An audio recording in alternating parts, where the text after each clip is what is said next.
पृथ्वी हमारा घर है, जहां हम रहते हैं। हमारे सभी पूर्वज भी यहीं रहते थे। जिस तरह आप अपने घर को प्यार करते हैं, ठीक उसी तरह हर प्रकृति प्रेमी भी पृथ्वी से प्रेम करता है। इस विशाल घर के जन्म की कहानी बड़ी विचित्र है, जिसे जानकर आपको बहुत कुछ सीखने को मिलेगा।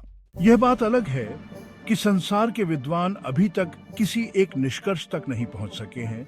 फिर भी संसार के विद्वानों ने जिस निष्कर्ष को सम्मति दी है, उसका संक्षेप यही है।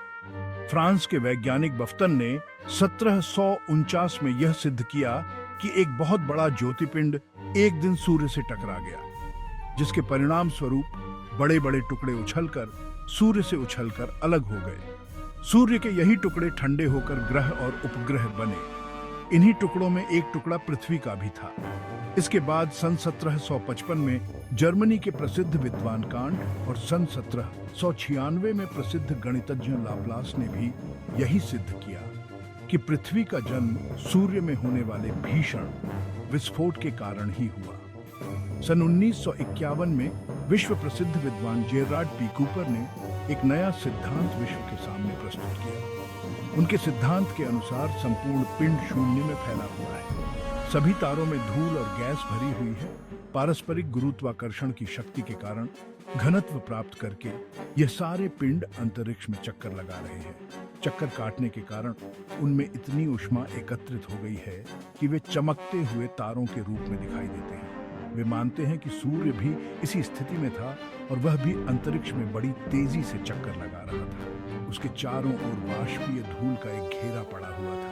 वह घेरा जब धीरे धीरे घनत्व प्राप्त करने लगा तो उसमें से अनेक समूह बाहर निकलकर उसके चारों ओर घूमने लगे। ये ही हमारे ग्रह उपग्रह हैं और इन्हीं में से एक हमारी पृथ्वी है, जो सूर्य से अलग होकर ठंडी हो गई और उसका यह स्वरूप आज दिखाई दे रहा है। सूर्य से अलग होने पर पहले हमारी पृथ्वी जलते हुए वाष्पपुंज के रूप में अलग थलग पड़ गई थी। धीरे धीरे करोड़ों वर्ष बीत जाने पर उसका धरातल ठंडा हुआ और इसकी ऊपरी सतह पर कड़ी सी पपड़ी जम गई। पृथ्वी का भीतरी भाग जैसे जैसे ठंडा होकर सिकुड़ता गया, वैसे वैसे उसके ऊपरी सतह में भी सिकुड़ने आने लगी। उन्हीं सिकुड़नों को हम आज पहाड़ों घाटियों के रूप में देखते हैं। पृथ्वी धीरे धीरे ठंडी हो रही थी और उससे भाप के बादल उसके वायुमंडल को आच्छादित कर रहे थे। उन बादलों के कारण सूर्य की किरणें पृथ्वी पर नहीं पहुंच पा रही थीं। प्रकृति का ऐसा खेल था कि जलती हुई पृथ्वी के ऊपर जब बादल बरसते थे तो उन बादलों का पानी पृथ्वी पर फैलने के बजाय पूर्ण भाप बनकर वायुमंडल पर पहुंच जाता था। क्योंकि उस समय पृथ्वी का धरातल जल रहा था, अंधकारपूर्ण था, इसलिए पृथ्वी पर ज्वालामुखियों और भूकंपों का निरंतर प्रभाव जारी था। करोड़ों वर्षों के इस प्राकृतिक प्रभाव से यह प्रक्रिया चलती रही और घनघोर वर्षा से पृथ्वी इतनी ठंडी हो गई कि उसके धरातल पर वर्षा का जल ठहरने लगा। वर्षा के जल ने एकत्र होकर समुद्रों का रूप ले लिया। आज वही समुद्र पृथ्वी के 3/4 भाग में फैले हैं। अनवरत मूसलाधार वर्षा के बाद जब पृथ्वी के चारों ओर छाए बादल छंटे, तब पृथ्वी पर सूर्य की किरणें पहुंची। सूर्य की किरणों के पहुंचने के बाद ही जीवों के उत्पन्न होने की प्रक्रिया शुरू हुई।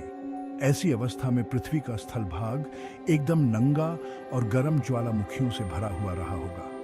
इसलिए जीवों की उत्पत्ति सबसे पहले समुद्रों में हुई। पृथ्वी पर जीवन कब अचानक शुरू हो गया, यह तो कहना मुश्किल है, किंतु विद्वानों का कहना है कि जीवन के अंकुर विभिन्न अवयवों के बीच रासायनिक प्रक्रियाओं के चलते रहकर प्रोटोप्लाज्म के बनने से शुरू हुए। इसी प्रोटोप्लाज्म के एकत्रित होकर जीवकोश बनने के बाद जीवन आरंभ हुआ और यहीं से एक कोशीय जीव से लेकर हाथी जैसे जीवों का विकास हुआ। प्रारंभिक अवस्था में जीव एक कोशीय अवस्था में था।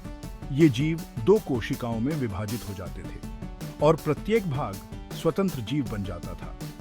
इन जीव कोशों के भीतर और बाहर सूक्ष्म परमाणु अपना प्रभाव दिखाते रहते थे। इन्हीं पर कालांतर में सेलुलोज का आवरण चढ़ता रहा, जिससे क्लोरोफिल नामक हरा पदार्थ पैदा हुआ। इस हरे पदार्थ का एक विशेष गुण यह था कि यह जिस कोश के भीतर रहता, उसके लिए सूर्य का प्रकाश लेकर कार्बन डाइऑक्साइड को ऑक्सीजन और पानी में बदल देता था और यह जीवन के लिए आवश्यक तत्व बन गया। यहीं से जीवन की रफ्तार शुरू हुई।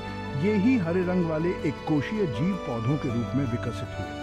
जिन जीव कोशों ने जो अपने में पर्णहरित का गुण पैदा किया, वे आगे चलकर पृथ्वी पर वनस्पति के विकास का कारण बने और संसार में असंख्य प्रकार की वनस्पतियों का जन्म हुआ।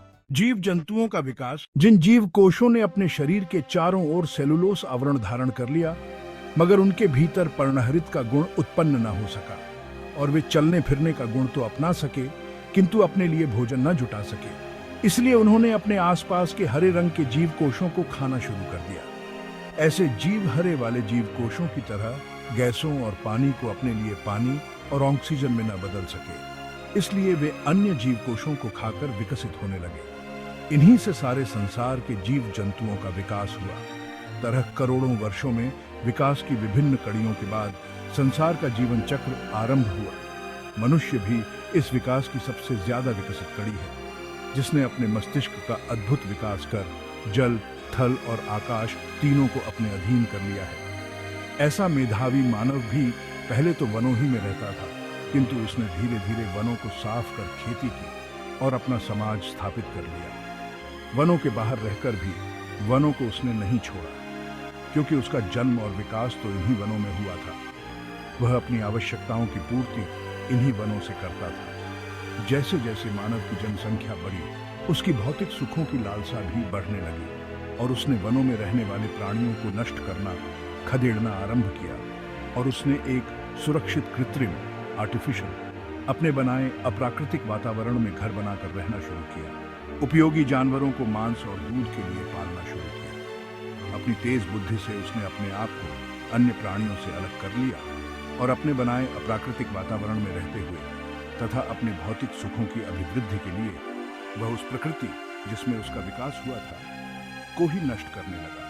अब ये हालात हैं कि प्रकृति के साथ मनुष्य की छेड़छाड़ बहुत बार आज गई है कि यदि इसे शीघ्र ही न रोका गया तो ये वनों, वन्य प्राणियों और वनस्पतियों ही नहीं, स्वयं मानव सभ्यता के लिए भी घोर संकट पैदा कर देगी। अब समय आपके साथ है। बच्चों, अपनी विचारधारा बदलो, प्रकृति के साथ सामंजस्य रखकर पर्यावरण के अनुकूल होकर चलो। अब ये धरती आपके हाथों में है।